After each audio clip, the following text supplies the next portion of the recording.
Estás viendo Canal América, televisión dominicana para el mundo.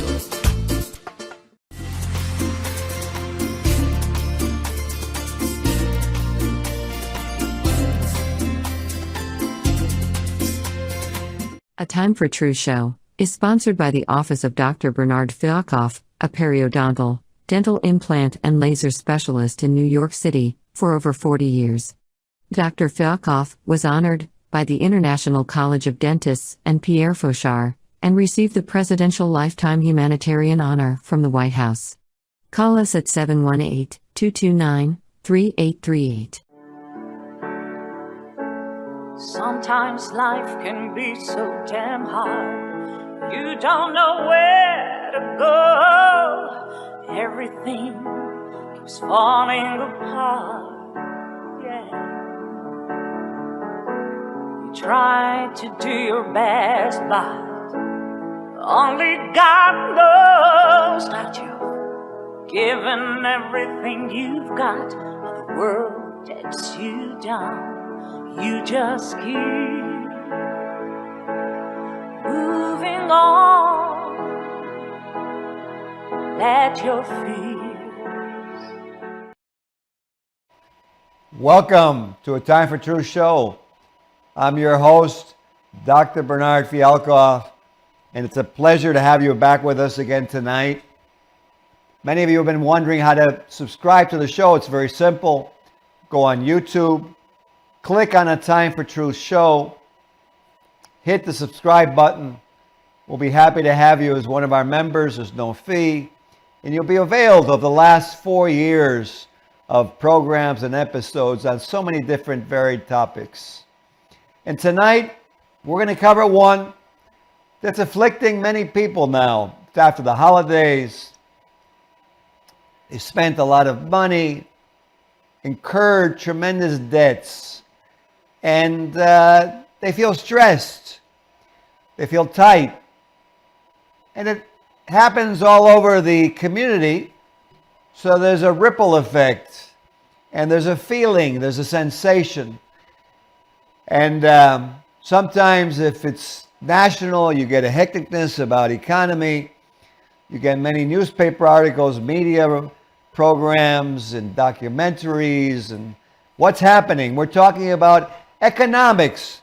We're talking about those credit card bills. We're talking about money.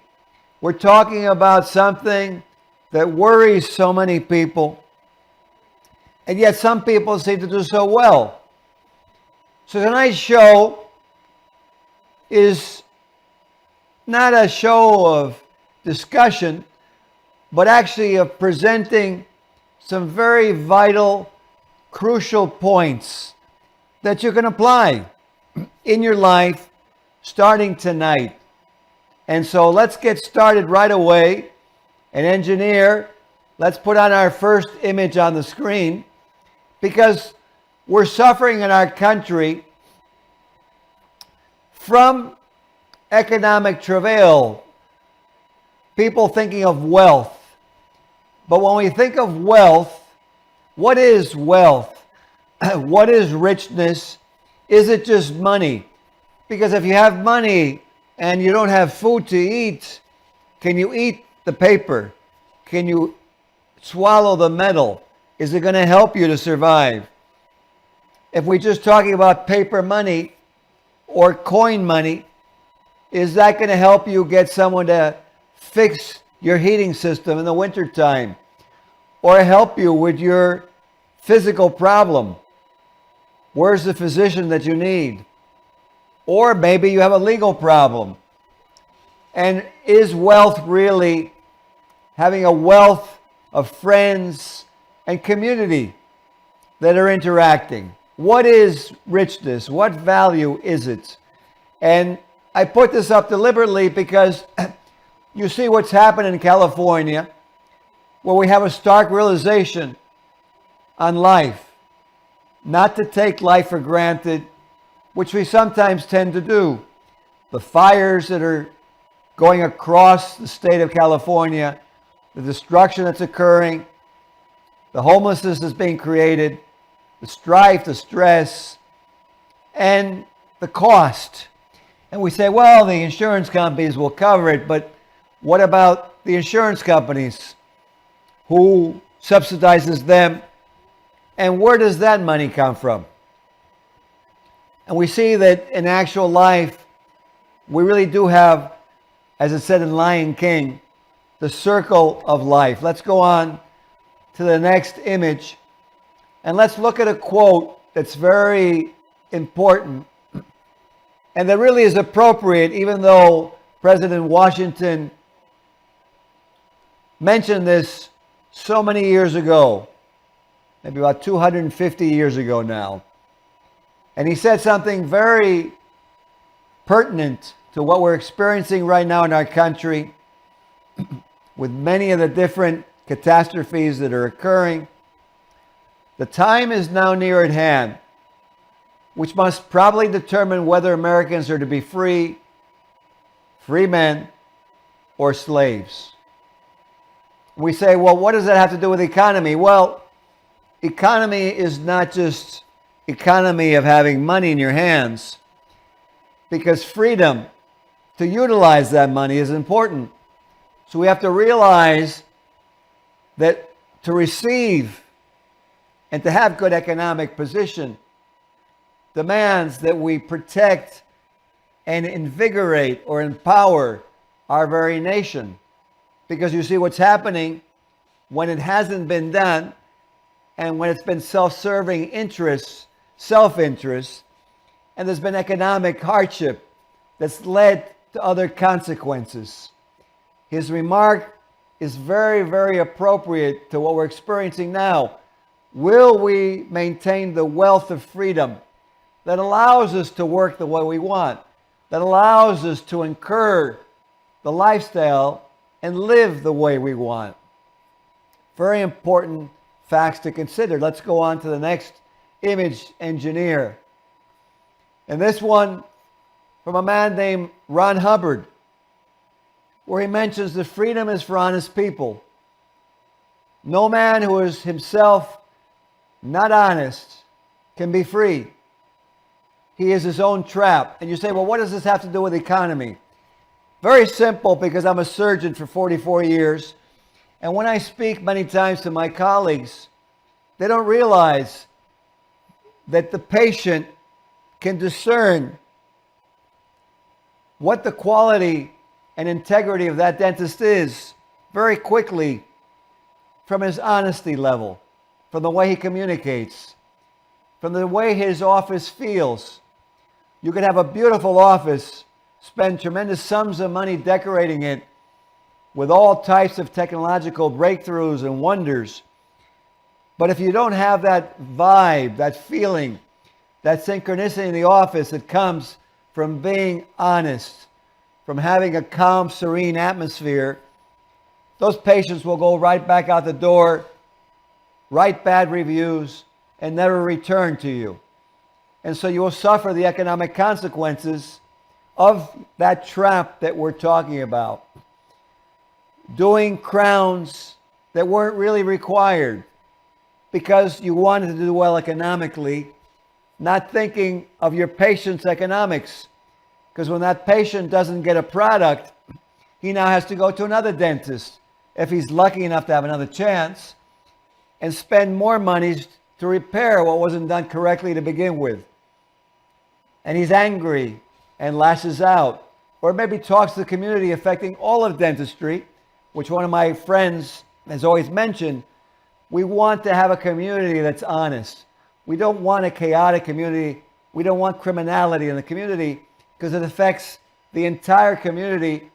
There's a lack of trust, and we trap each other, because without that trust, there's not interchange. What is money really? Money is a symbol that we use to interchange. But if we don't trust each other, there is no interchange. If there's no honesty, what survival is your money buying? What benefit is it buying you? If your doctor is not honest and your insurance covers it, but you don't get the care that you need, was it really a benefit to you? and now the insurance company paid, and even though they may not have paid what they should have, they also have lost. And again, from the circle of not appreciating each other, being honest with each other. Hubbard goes on to say, when our own deeds cannot be disclosed, then that man is a prisoner. He must hold himself back, withhold himself. He holds himself back from his fellows and is a slave to his own conscience. Let's take a look at this in terms of economics and into the desire to have a better lifestyle. If you're uncomfortable with the acts that you've done in your business, let's say that you have a pet store, and you know that some of the birds that you have are sick, but you sell them anyway, and the people who buy them, these birds die over the next few months, and you don't really say anything. But now a few years go by, and you get some new birds, and you've been doing really good financially, but now you look at those birds, and you remember what you've done, and it starts to bother you. And maybe you send someone else out to present to your clients because you feel uncomfortable. Why do you feel uncomfortable? You feel uncomfortable because you've realized in your mind, even though you may not recall it totally, that there were ways that you obtained those funds that you didn't feel good about. That those people who lost their birds that they bought from you never realized why that occurred. But they never came back to you because they were upset. But aside from those clients that you lost, you started to trap yourself. Let's say that you did that again with some products that you sold in the store that were defective. And we're talking about what product comes out of a business. It doesn't have to be a pet store. It can be a supermarket. It can be a car dealership. I know at times I've gone to car dealerships where they said they repaired my car. The car still had the same problem, but this was thousands of dollars later. I never went back to that dealership. And I'm sure if that dealership was doing this as a normal routine, they lost many, many clients. Let's go on to the next slide. So, let's go on to the reality we spoke about at the beginning of the show. We hit with tremendous debts. What do we do now? Do we go the route of trying to do whatever to make money? Do we go on Facebook and subscribe to one of those sites that says that you don't have to work, you just have to know how to promote yourself? But if that's the case, and everyone's just promoting themselves and no product is made, where's the product that is worth something to exchange money for? And how about the people who are actually working to make products who then lose their money to give it to you for something that you supposedly are going to give them, but later on they don't really get that result. They don't get that fulfillment of being in front of that airplane or getting the lifestyle that was promised. Because without work, without producing, there's no product. And without a product, we get inflation. Why? Because money stands for how much product is being produced in that country. It's the symbol of the productivity of that country, of the gross national product. And without production, the money is not worth anything. You can't buy anything. So you may have more paper in your hands, but it doesn't have the same value. Gold, when I was young, was about $35 an ounce. If you look at the level that it's at now at thousands, you go, how is that possible? Because the paper money has lost its value. Let's go on. So what do you do with the bills? How do you get them paid? We have to take a look at what we paid attention to. Let's go on to the next image, engineer. Because what we paid attention to is what we end up having. If we paid attention to making money without producing a valuable product, we end up having money that's worthless. We end up spending more than we have. We end up accumulating bills.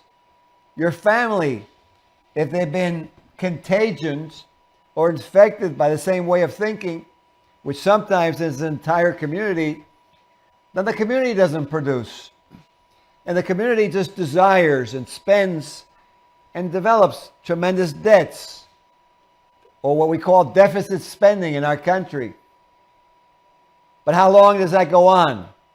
You see that we're suffering from it now, and people are predicting different consequences. Well, what would have happened if what we worked hard on was actually producing something valuable, something that our neighbor would want, that our client would want? As a doctor in my own practice, I look at the patient as if I was there, and what I want done, what I'm telling that patient. That's a golden rule that exists in our world that, if applied to a business and worked hard on, of making sure that you give to someone else what you really want for yourself, people will love you. Your business will expand, will flourish, will prosper. Why? Because people inherently, instinctively know that you're an honest man, that you're an honest woman. And as the years go on and the time goes on, your condition as a valuable entity of that community rises up. Your stock value increases. Your worth is augmented really tremendously.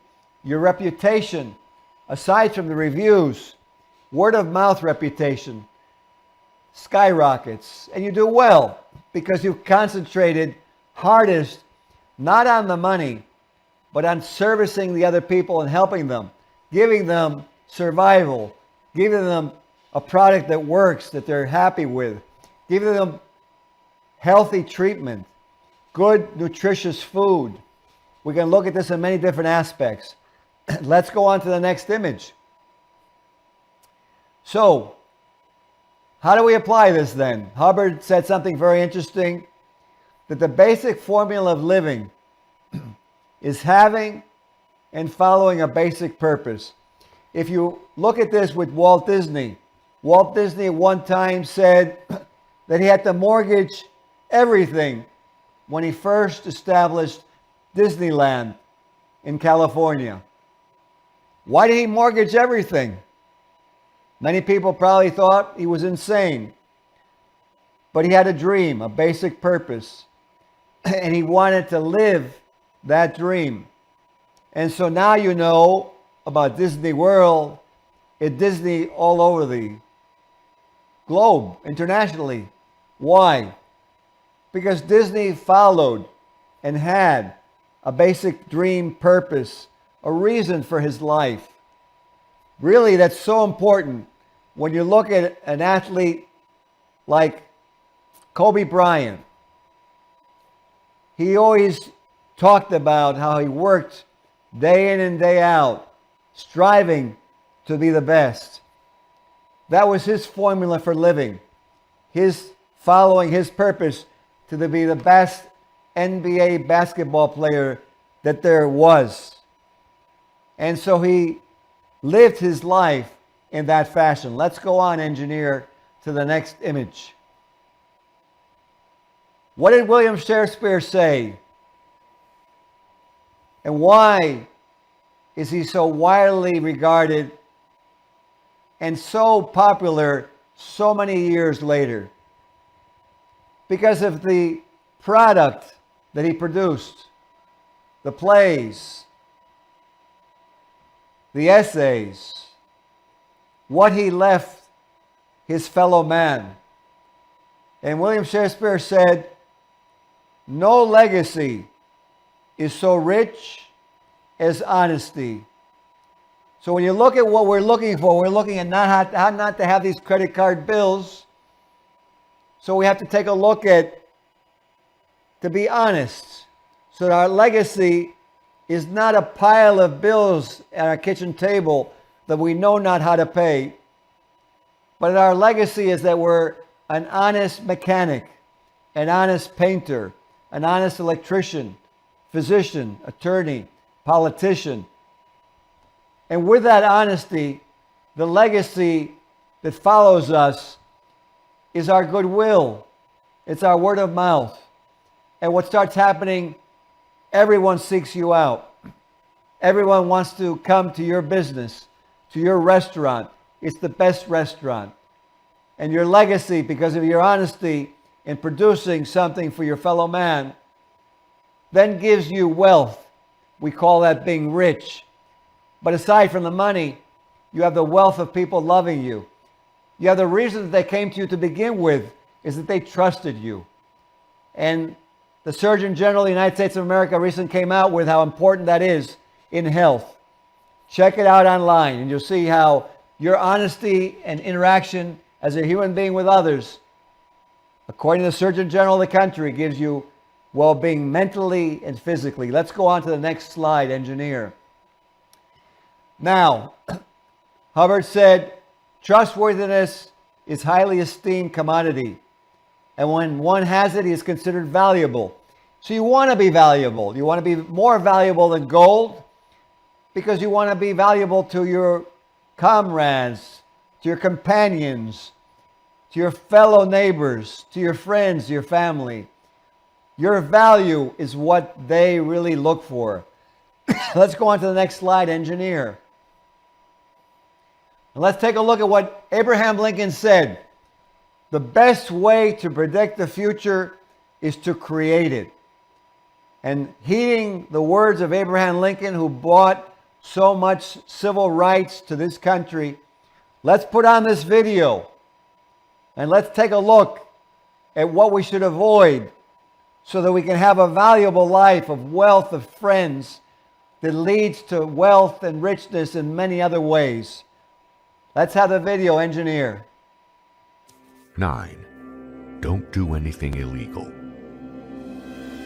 Illegal acts are those which are prohibited by official rules or law. They are the product of rulers, legislative bodies, and judges.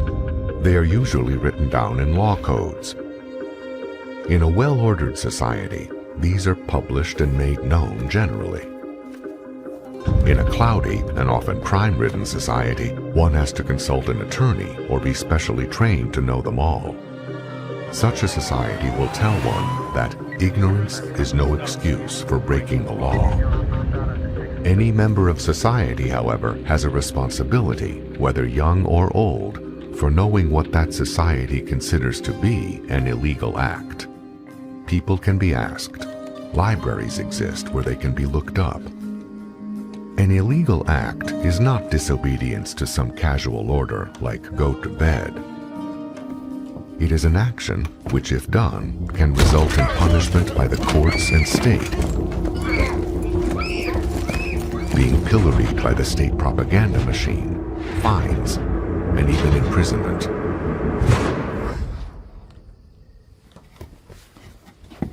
When one does something illegal, small or large, one is laid open to an attack by the state.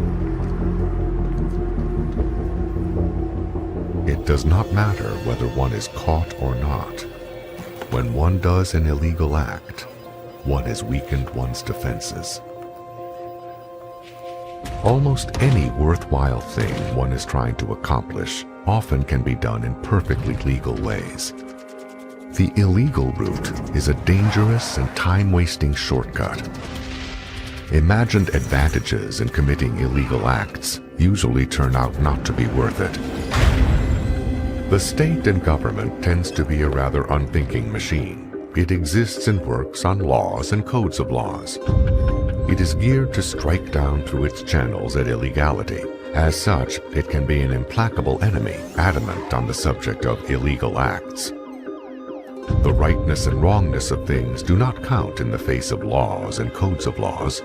Only the laws count. When you realize or discover that those about you are committing illegal acts, you should do what you can to discourage it. You yourself, not even a party to it, can yet suffer because of it. The firm's accountant falsifies the books. In any resulting commotion, the firm could fail, and you could lose your job. Such instances can grossly affect one's own survival.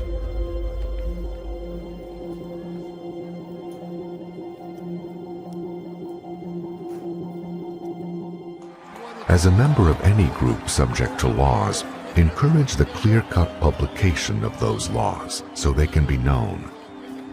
Support any legal political effort to reduce, clarify, and codify the laws that apply to that group.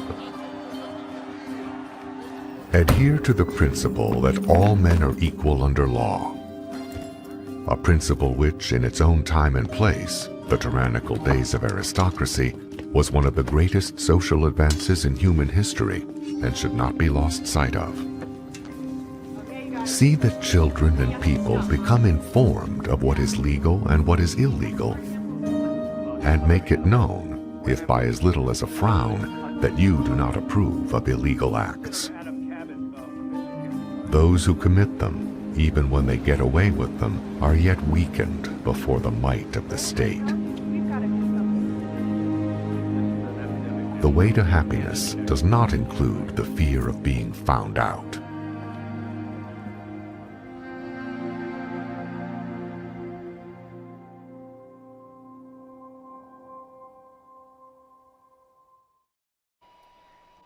So there you go. And if we go to the next slide, that video comes from thewaytohappiness.org. It's free to you. And it's important to realize that what we're suffering from in the country, all of us need to take action. It's not going to change by one man, one woman, one group. All of us need to appreciate what we have in this great United States of America, this freedom that we have, and that we have this opportunity, but it needs to be preserved. Any freedom has to be fought for. And in order to have that freedom, we need to assure that we have security, we have trust, we don't have corruption, we don't have criminality. Because in the long run, who benefits? No one. And our country will suffer. And when the country suffers, we will all suffer, regardless of race, religion, or color, creed, nation of origin. We all will suffer. Nelson Mandela said, "Do not judge me by my successes. Judge me by how many times I fell down and got back up again." You may have tremendous bills. You may have done things wrong. Take a look at what we spoke about today. Change your ways. Get back up again like George Foreman did when he won the championship of the world beyond the age anyone ever had done it before. Let's go on to the next slide and let's take a look at something. What is wealth? Hubbard says a man who is known to be honest is awarded survival, freedom, prosperity, good jobs, good friends. The message is clear. The next slide actually comes from something that we had in the Dominican Republic with NBA player Felipe Lopez, the owner of this Canal, Canal America, Jorge Buda Rodriguez, his two friends from television, Dominican Republic, and myself, Dr. Bernard Fialkoff, helping the community of the Dominican Republic, but really of the world, with a humanitarian purpose to have drug-free communities, to deliver happiness and success to youth and kids everywhere. I urge you, after having watched this show, make your own events. Have your own collaboration, your own community involvement. Decide where you want to help. Make it your dream, your purpose. Live by that. Do what Disney did. If you need to, you may have to go through financial strife to get to the goal. In football, at the end, when the tired teams are exhausted, is when the Super Bowl champion is crowned. And so it is in life. Let's crown all of you. Let's save not only the freedom in America, but let's save the freedom all around the globe and bring a wealth of humanity, which really is what we're looking for. I hope you've enjoyed the show. It's always a pleasure to be with you. Be well. We'll see you on the next episode of A Time for Truth show. Good night. This show was sponsored by A Time for Truth Foundation Incorporated as a community service. Sometimes life can be so damn hard. You don't know where to go. Everything keeps falling apart. Yeah. You try to do your best, but only God knows that you've given everything you've got, but the world takes you down. You just keep